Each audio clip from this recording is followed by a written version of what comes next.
"We have a real battle on our hands in the next race," said Keith. "There are 3 top British riders up against an American spoiler. As we have said before, this meeting is about those who can't afford to drop points in a race. But in this race someone is going to miss out, especially with that added danger of Benny Kaufman to overcome." Back to Kelvin and Nigel in the commentary box. "You are right as always, Keith," said Nigel. "All of the British riders need these 3 points in this race, none more so than Jack Parker, who is 1 point adrift of both Atkinson and Kitchen. Heat 5, Benny Kaufman red, Arthur Atkinson blue, Jack Parker in white, in yellow Bill Kitchen. Out on the track. There is no doubt in the sense of purpose in the demeanour of the riders as they approach the tapes. Kaufman shows his determination to do well in this race by positioning himself at the gate where he decides he wants to be.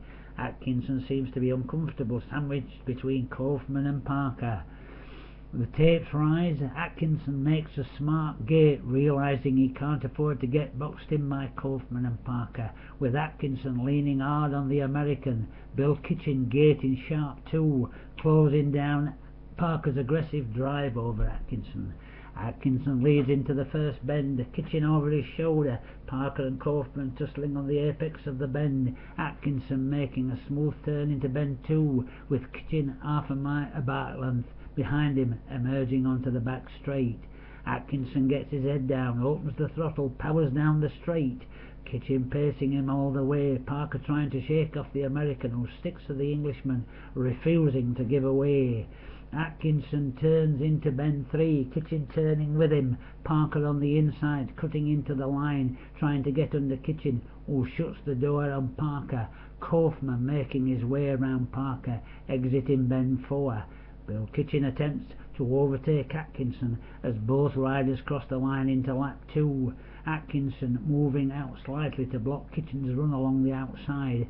Parker diving for the line, driving forward to the bend 1, lap 2.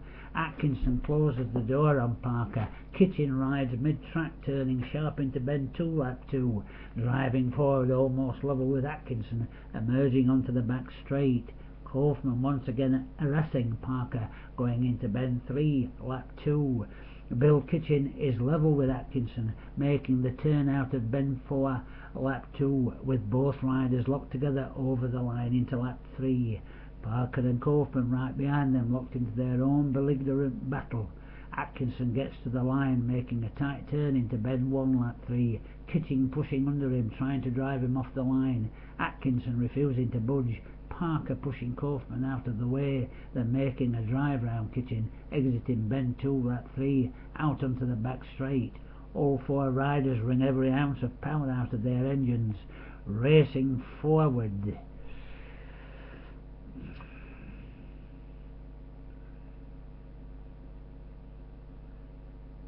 Towards bend 3, lap 3, Atkinson still ahead into the bend, Kitchen holding off Parker, attempting to go under him again. Kaufman riding round the boards.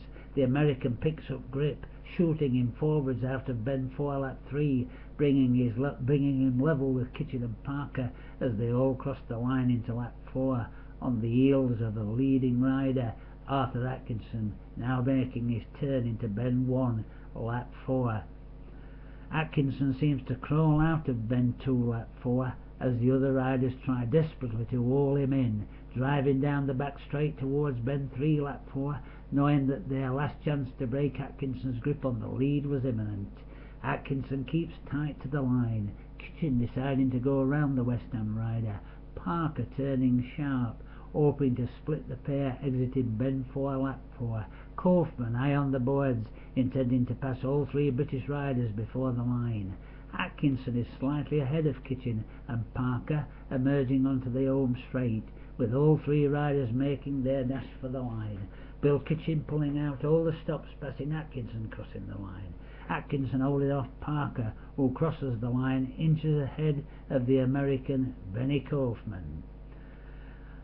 Bill Kitchen 3, Arthur Atkinson 2, Jack Parker 1, Ben Kaufman 0. "That was hard luck on Arthur Atkinson, Kelvin," said Nigel Pearson. But Bill Kitchen had no intention of giving up until they were over the line. The British rider needs to be taking points off Cody Mill, deduced Kelvin, rather than off each other, but that's not going to happen till the later stages of the meeting. They have to hope that some of the riders in the meeting can do that job for them. Jonathan Green is in the pits with Jack Parker, announced Nigel. Let's see what the great man has to say about the last race. What do you think was it that went wrong for you in this one, Jack? Said Jonathan. I was boxed in by Atkinson and Kitchen at the start, said Jack Parker. Everyone in the stadium saw what happened. It happened to me a number of times before. All these riders know that I can beat them in a fair race. They stoop to low tactics to prevent me winning. It's as simple as that. With that, Jack Parker walked off, leaving Jonathan shrugging his shoulders. Back to Kelvin and Nigel, muttered the bemused Jonathan. There is one British rider up against Cody Milne in the next race, said Nigel. He might be able to help out his fellow Brits, including Jack Parker. Eric Chitty might also cause an upset if he can make the gate on Milne. Let's not forget Wilbur Lamoureux, Kelvin added. He is well up there amongst the points, and I am certain he has a genuine desire to be world champion, just as Cody Milne does. Heat 6. Riding in red, Cody Milne. In blue, Eric Chitty. In white, Alex Statham. In yellow, Wilbur Lamoureux. Out on the track, Cody Milne had every desire of being world champion, proving it with his electric start from the gate, leaving both Chitty and Statham struggling to keep on terms. But Wilbur Lamoureux was right there with his American compatriot, both of them driving hard into the first bend. Exiting bend 2, the two Americans were level with each other, powering down the back straight, it being evident to the watching spectators that Lamoureux was not prepared to give second best to Milne. Cody Milne kept his lead through bends 3 and 4. Lamoureux's half a bite length behind Milne, emerging onto the home straight into lap 2. Lamoureux driving down the outside of Milne, making his turn into bend 1, lap 2. Lamoureux turned sharp on the apex of the corner, cutting in, heading for the line, pushing under Milne, exiting bend 2, lap 2, driving Milne off his line, entering into the back straight. Milne drove hard down the straight. Lamoureux locked in with him. Chitty and Statham a bite length behind, in a battle of their own. Milne making his turn into bend 3, lap 2. Lamoureux forcing him wide, then cutting into the line. Lamoureux enters the home straight ahead of Milne, over the line into lap 3. Milne pacing his fellow American all the way, intending to regain his lead, making a sharp turn into bend 1, lap 3, cutting in hard on Lamoureux. Milne drives under Lamoureux, attempting to get him off the line. Lamoureux, refusing to budge, stays ahead, emerging from bend 2, lap 3, powering down the back straight, extending his lead. Milne is right behind Lamoureux, entering bend 3, lap 3. Lamoureux maintaining his grip on the line. Milne forcing his way under Lamoureux, turning into bend 4, lap 3. Lamoureux still in front over the line into lap 4. Milne attempts to drive round the outside of Lamoureux, turning into bend 1, lap 4, but this is a feint to dupe Lamoureux into coming off his line. Lamoureux doesn't take the bait, emerging from bend 2, lap 4, Milne over his right shoulder. Both Americans drive hard down the back straight. Lamoureux making his turn into bend 3, lap 4. Milne driving under him again. Lamoureux holding his line, turning into bend 4, lap 4, driving forward. Milne picking up grip, shooting forward, drawing abreast of Lamoureux, who picks up that extra drive, carrying him over the line ahead of Cody Milne, with Eric Chitty holding out Eric Statham to finish in third place. Wilbur Lamoureux 3, Cody Milne 2, Eric Chitty 1, Alex Statham 0. He's certainly something of a determined character, is Wilbur Lamoureux, said Kelvin. There was no quarter asked or given there. Cody Milne has dropped his first point of the night, Kelvin, calculated Nigel, but he still leads the field. It's down to Eric Langton in this race to continue his winning ways if the Americans are going to begin to run away with the meeting. Heat 7. Eric Langton in red, Vic Duggan in blue, Ron Johnson in white, and in yellow, Frank Very. Eric Langton shoots from the gate. Duggan, in his attempt to rival Langton's sharp gating, drifted right off his line, balking Johnson. Very rode round the boards, avoiding Johnson, struggling to stay on his bike. Langton rode through bends 1 and 2, shrugging off Duggan's attempt to drive under the British rider through both bends. Langton emerging into the back straight ahead, while Duggan had his hands full warding off a determined attack by Very.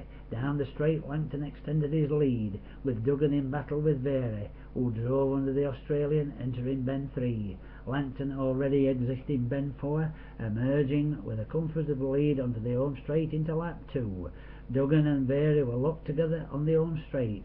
There were those afterwards who said Very deliberately barged Duggan as both riders entered bend 1 lap 2.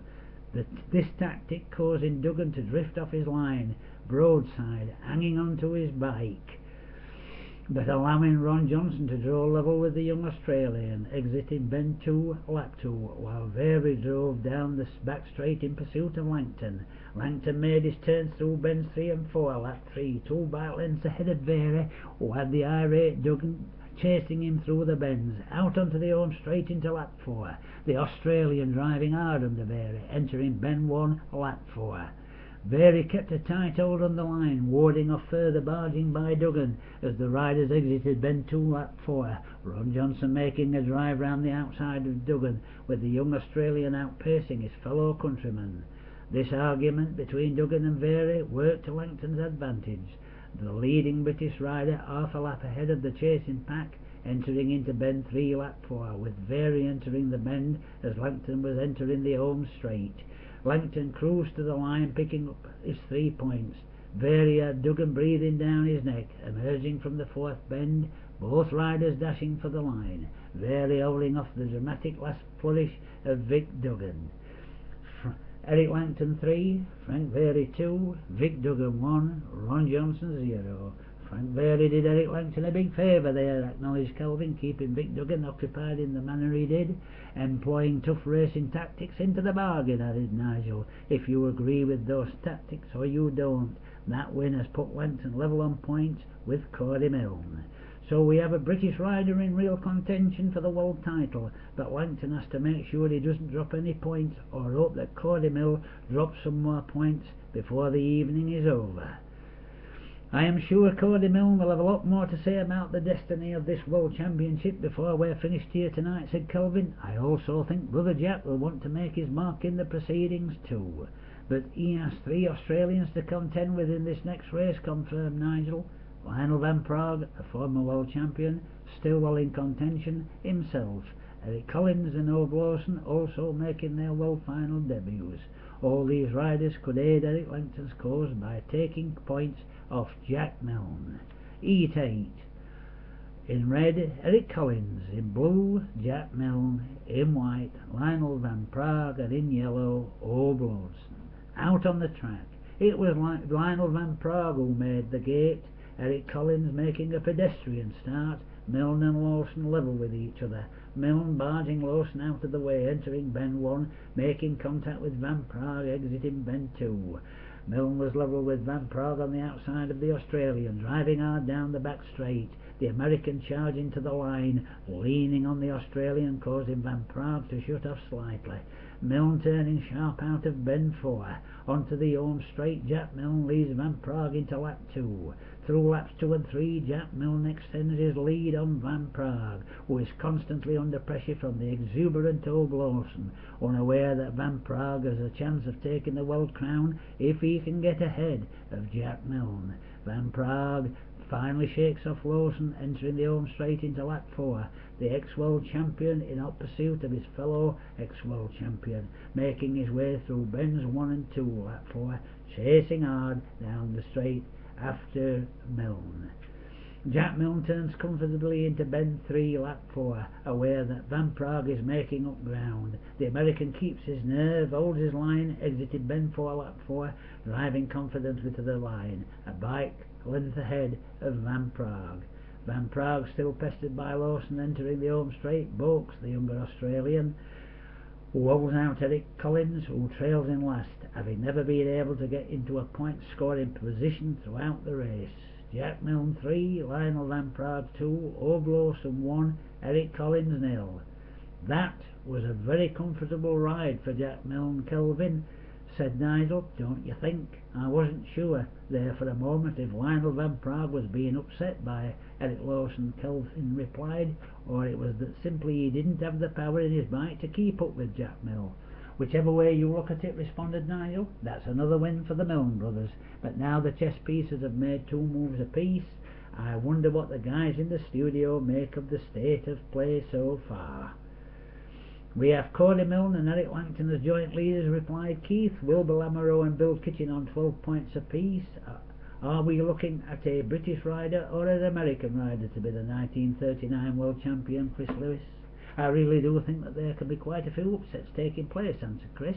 There are riders now who, because of their lack of bonus points, know they can't win this meeting, but they can certainly cause problems for those who are in a position to win it.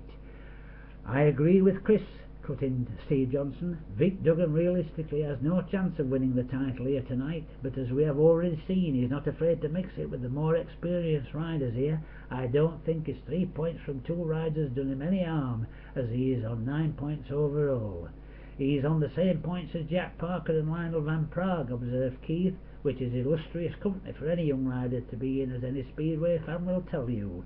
But what matters is the fact that one British rider is joint leader, with 2 more in the form of Bill Kitchen and Arthur Atkinson, poised to take advantage of any slip-ups by the leading pair Eric Langton and Cody Milne. But I am informed it is time to hand back to Nigel and Kelvin. End of part 3.